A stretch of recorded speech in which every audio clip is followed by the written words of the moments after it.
E aí, historiadores? Tudo bem com vocês? Bom, esse vídeo é a segunda parte de Brasil Colonial. E no vídeo passado, paramos em uma pergunta muito peculiar. Por que tanta desigualdade hoje na sociedade brasileira? Por que tem mais pobre do que rico? E nessa pergunta, iremos responder nesse vídeo. Então, sem mais enrolações, vamos pro vídeo.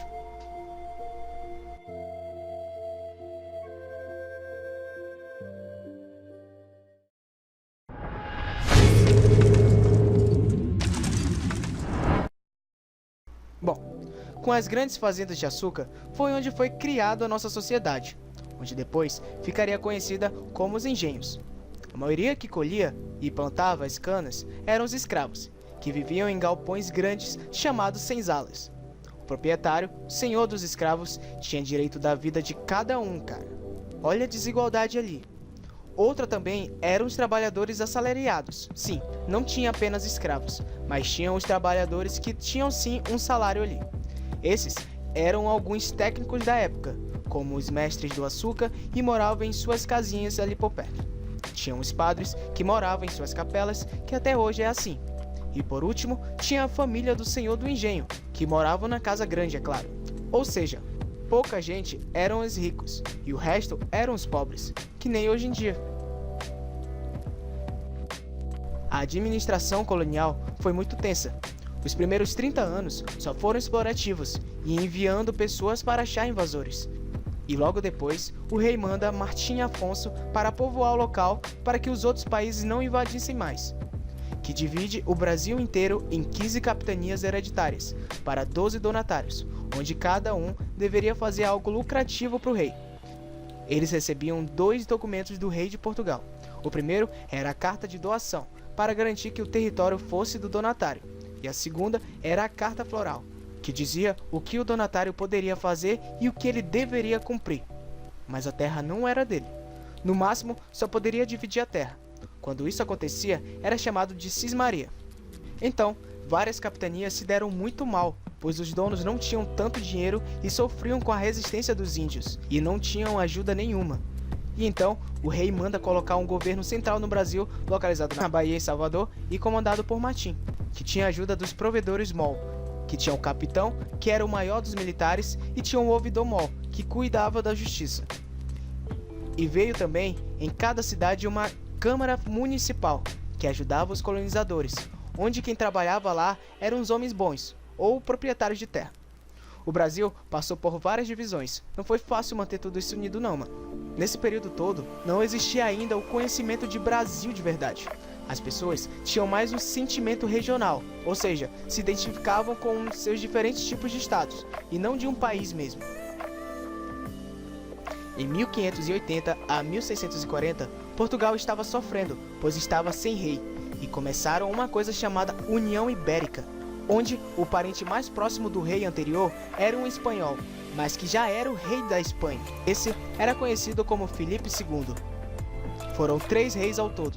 Além desse, teve Felipe III e Felipe IV. Então, eles passaram a ser rei tanto de Portugal quanto da Espanha, onde esse rei acaba dando mais atenção, é claro, para seu país mesmo. Nesse mesmo período, vários países estavam enfrentando a Espanha para que ela não virasse a maior potência mundial da época e dominasse todos, principalmente uma de suas colônias, os holandeses, que com isso atacavam as terras dominadas ao invés de atacar o próprio país da Espanha, pois eles iriam perder inevitavelmente. Com essa, também entra no rolo o Brasil, onde os holandeses faziam ataques diretamente e eles quase dominaram o Nordeste inteiro, velho. De 1630 até 1654. Nesse período, os holandeses impedem que os portugueses tragam escravos da África, e então Portugal começa a querer escravizar os índios, cara.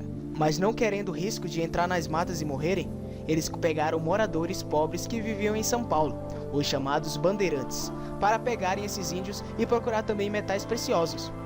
O motivo dos bandeirantes serem reconhecidos como heróis foram porque eles conseguiram aumentar muito o território brasileiro, pois eles andavam muito e onde passavam ficavam por lá.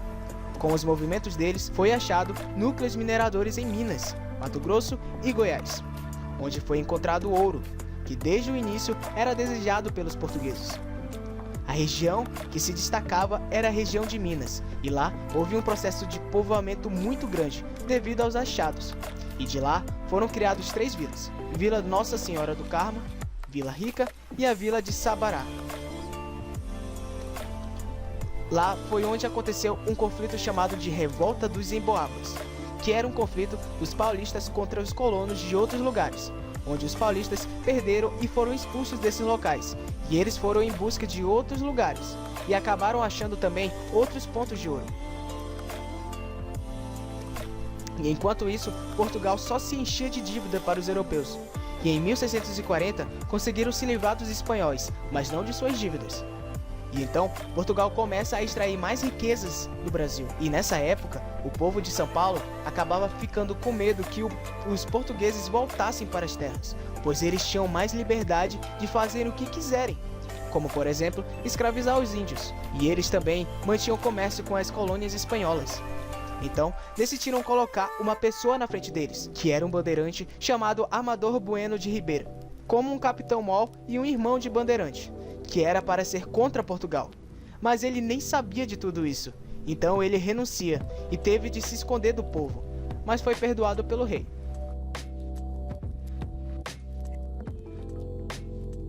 Em uma época, os franceses estavam dominando tudo e estavam falando para Portugal não fazer mais trocas comerciais com os ingleses, mas eles não respeitaram isso. Com isso, Napoleão Bonaparte ficou enfurecido com Portugal, que na época o príncipe Dom João que mandava em tudo. Então, Napoleão decide invadir os portugueses. E então os líderes, ou seja, mais de 10 a 15 mil portugueses, foram para o Brasil no Rio de Janeiro.